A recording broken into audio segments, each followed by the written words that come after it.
Oh waouh! Ah ouais non, c'est pas pour vous ça. Non en fait, les box découvertes Sync sont sortis les gars. Je crois que c'est le moment ou jamais. Non, c'est juste super moment. C'est juste le meilleur moyen pour pouvoir goûter tous les goûts pour pas cher en fait. Là-dedans, il y a un shaker et il y a 8 échantillons, ça vous permet de goûter tous les parfums. Comme ça, si vous n'êtes pas trop sûr de votre choix et vous voulez pas vous engager sur un pot complet, juste à prendre une petite boîte comme ça, easy peasy, vous goûtez, ton préféré, tu le commandes direct après, que dans le peuple. What's up ladies and gentlemen, on se retrouve encore devant le beau tableau blanc. Je crois que c'est mon nouveau spot. Vous avez remarqué qu'avant j'étais dans des bureaux un peu plus grands, un peu plus vastes, machin, tout ça. On a juste bougé de bureau. Je préfère cela, je suis plus cool. En plus, j'ai un tableau blanc comme ça. C'est pas extraordinaire. On se retrouve, je vous l'avais promis, c'est la vidéo. On va essayer de la garder assez courte. On va se faire ça bien. Oui, je sais. On va parler des avantages du deadlift. Pourquoi il faut que tu fasses deadlift. Deadlift, bitch. Ok? Pourquoi il le faut? Pourquoi? En 10 étapes. On va se le faire en 10 points. Les 10 points les plus importants de pourquoi il faut que tu fasses le deadlift si tu n'étais pas encore convaincu par ma vidéo précédente. Voilà, let's do it! Number 1. Un méga renforcement du boule. Et ouais mon gars, tu travailles absolument la chaîne postérieure, donc c'est très important de le faire si tu veux renforcer tes fessiers, les fessiers étant les plus gros groupes musculaires du corps humain, d'où donc les plus puissants. Donc si les tiens sont désactivés parce que tu passes ta journée derrière un bureau, fais du deadlift, bitch. Donc forcément, en renforçant ton boule, tu renforces aussi tes ischios, tes lombaires, donc toute ta chaîne postérieure. Et ça nous mène au point numéro 2. Ça va booster. Bon, il est un peu dégueulasse, hein. Ton hip thrust. Donc, putain, il n'y a pas de mot français en vrai pour le dire celui-là. Hein. Le hip thrust avec la barre ou avec quoi que ce soit d'autre, c'est celui-là. Tu penses qu'il n'y a que cet exercice-là pour faire les fesses. Non, tous ces exercices sont complémentaires. Donc, si tu fais du deadlift, ton hip thrust sera plus puissant.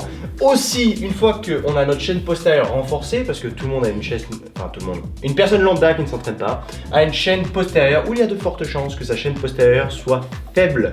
Donc une posture dégueulasse. Ce qui nous amène au point numéro 3, la posture. Et oui, forcément si on renforce toute notre chaîne postérieure, on va plus être dominant des quadriceps ou des fléchisseurs de hanches, et avoir les pecs tendus et avoir cette posture là en exécutant cet exercice correctement. Tu te souviens, les épaules en arrière, tout contracté, la chaîne postérieure contractée, engagée, on aura une posture génialissime. Et tu verras que si ta posture était dégueulasse et que tu commences à bien t'entraîner et que tu corriges ta posture, il y a de fortes chances pour que tu grandisses et que tu gagnes 2-3 cm. C'est génial ça, non? Numéro 4, un mégatron. Un Megatron. Le mégatron. Donc en fait le tronc c'est le core, C-O-R-E, donc qui définit ta ceinture abdominale en fait. Donc grâce à ça, grâce à ce type d'exercice, ta ceinture abdominale va être monstrueusement solide sous plusieurs plans. Donc ça veut dire qu'en gros t'auras toujours besoin d'attaquer les abdos sous un aspect d'isolation si tu veux vraiment aller pointilleux. Mais en gros, ce renforcement-là te permettra d'avoir une ceinture abdominale et ceinture scapulaire forte. Forte, ce qui nous amène à quoi? Point number 5.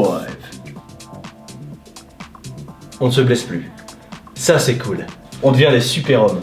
Donc, grâce à tout ça, grâce au fait qu'on ait renforcé notre tronc, on n'a plus de blessures. Ça c'est pas plus, hein. C'est pas un plus, c'est qu'il y en a plus tout simplement. C'est qu'on a beaucoup moins tendance à se blesser. C'est l'avantage vraiment de cet exercice. En plus de ça, c'est que tout combiné, en fait, tu préfères le fait d'avoir une chaîne postérieure très forte, une ceinture abdominale et scapulaire très forte, une très bonne posture, il n'y a plus de raison de se blesser. Sauf si on a des faiblesses à des articulations, bref, ou des antécédents. Mais du coup, c'est juste génial parce qu'on se blesse vachement moins parce que notre corps est tout simplement une brique. Et ça, c'est cool. Number 6. More muscles.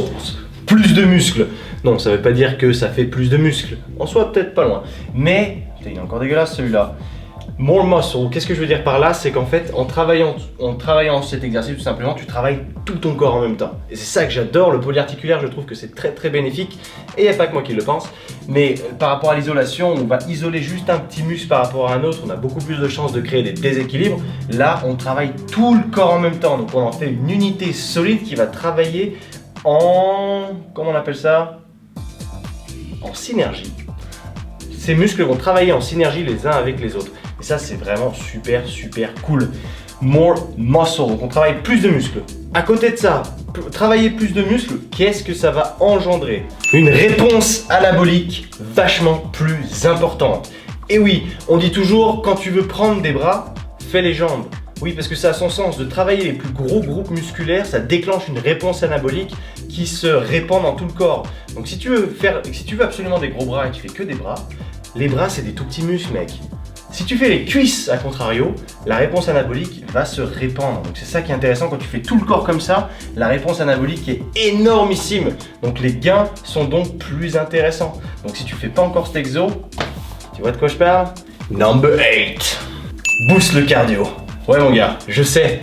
Toi tu penses que le cardio c'est courir sur un tapis de course, faire de l'elliptique, ce genre de truc, et tu transpires un peu et t'es content et tout. Que dalle! Faire un énorme exercice de force de cette manière qui stimule tout le corps en entier avec un aspect de force et non pas juste d'endurance, c'est là où le cardio il arrive, le vrai cardio.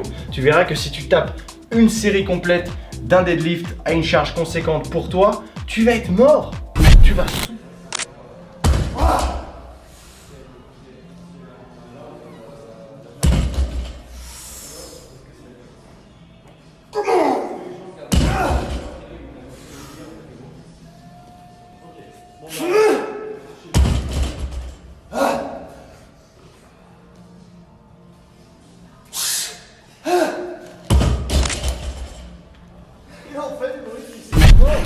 Tu vas souffler comme si tu avais couru un marathon et c'est là où le cardio il intervient. Sauf que là, tu auras travaillé tes muscles réellement et pas en aérobie. Tu vois ce que je veux dire? Yes! Ce qui nous amène à quoi? Number 9.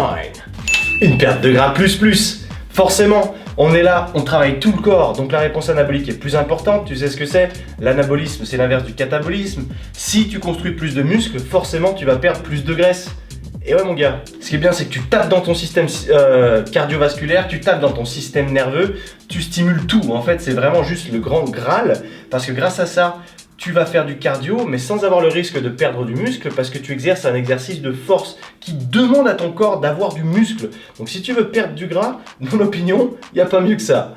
Number 10, ça booste, je crois que c'est un des seuls vraiment, enfin c'est l'exercice qui se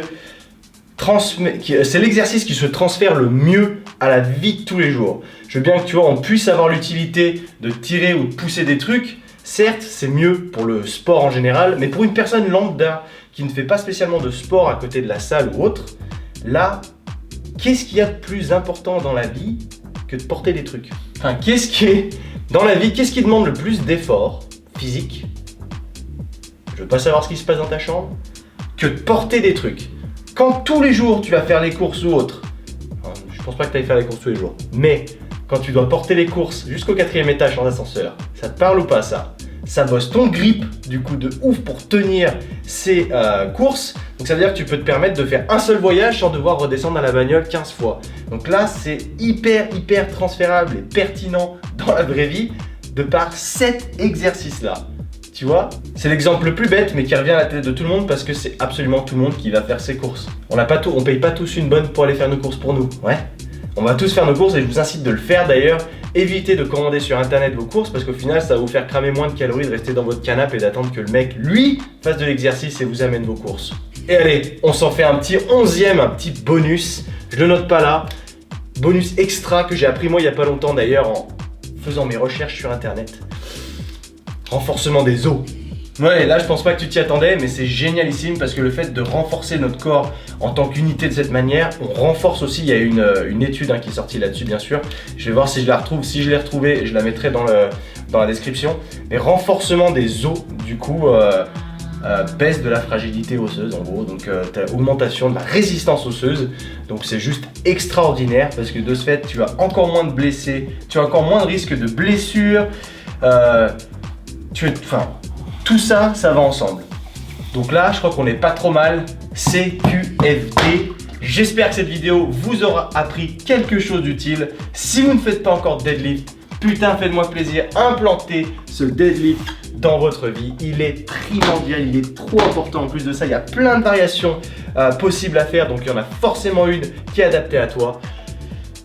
Sur ce, c'est tout pour moi aujourd'hui. J'espère que cette vidéo n'aura pas été trop longue. J'espère que vous avez vraiment gardé ça en tête. Faites un screenshot. J'espère que vous voyez bien sur l'écran. Faites un screen. Rentrez-vous ça dans la tête.